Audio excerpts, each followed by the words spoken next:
Welcome to Arphe TV news.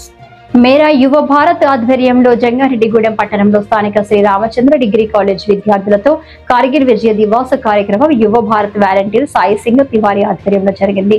ఈ కార్యక్రమానికి ముఖ్య వక్తగా కుశల ఫౌండేషన్ చైర్మన్ కొప్పాక శ్రీనివాసరావు పాల్గొన్నారు.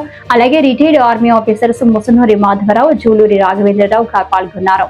ముందుగా భారతమాత చిత్రపటానికి పూలమాలలు అర్పించారు. ఈ సందర్భంగా ముఖ్య వక్త కొప్పాక శ్రీనివాసరావు మాట్లాడుతూ కార్గిల్ విజయ దివాస్ కార్యక్రమం రామచంద్ర డిగ్రీ కాలేజీలో జరపడం అభినందించదగ్గ విషయమని, ఆనాడు పాకిస్తాన్ సైన్యం లైన్ ఆఫ్ కంట్రోల్ దాటి భారత భూభాగమైన కార్గిల్లోకి చొరబడి ఉగ్రవాదులతో జత కలిసి భారత సైన్యాన్ని కవ్విస్తూ పౌరులపై సైన్యంపై విచక్షణ రహితంగా కాల్పులు జరపడంతో పాటు పౌరుల మీద కూడా దాడి చేయడం ప్రారంభించింది.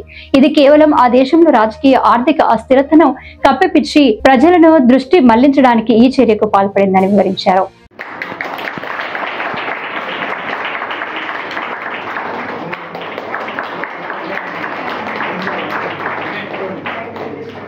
పౌరుషం ఉంటారు కదా, తిరగబడతాం లేదా?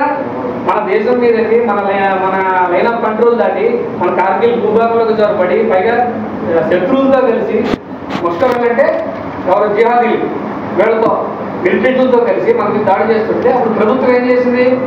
తిరగబడ్డాం. మనం కూడా మన సైనికులు కూడా ఎదురుబడి దేశం కోసం, ప్రాణం కోసం ఎక్కడెక్కడో ఉన్న పల్లెటూరులో ఉన్నటువంటి సైనికులు ఒక పిలిపిస్తే ఇలాంటి వాళ్ళంతా మన ఊళ్ళో సార్ కూడా కార్గిల్ యుద్ధంలో పాల్గొన్న వాళ్ళే. వీళ్ళందరూ కూడా మీకు సెలవులు రద్దు చేసాము, ఎక్కడ ఉన్న వాళ్ళు అక్కడ ఇమీడియట్ గా దేశ సరిహద్దులను రద్దు చేయాలి. ఆ రోజు పెళ్లిళ్ళు ఉండొచ్చు, ఫంక్షన్లు ఉండొచ్చు, ఏమున్నా సరే అవన్నీ బంద్ చేసుకుని యుద్ధంలో నేనంతా పాల్గొనాలి అని పిలిపిస్తే ఆగ మేఘాల మీద వాళ్ళందరూ అక్కడికి వెళ్ళిపోయి ఆ కార్గిల్లో వార్లో పార్టిసిపేట్ చేసి మనం 500 మంది సైనికులు మన వాళ్ళు ఎంతో మంది చనిపోయారు.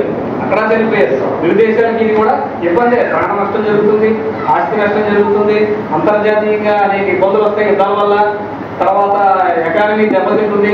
అయినా సరే మన సైనికులు ఎటువంటి ధైర్యాన్ని కోల్పోకుండా అతి మంచు, భయంకరమైన మంచులో కూడా వాళ్ళు పోరాడి 3 నెలల పాటు అవిశ్రాంతంగా పోరాడి జూలై 26వ తారీఖున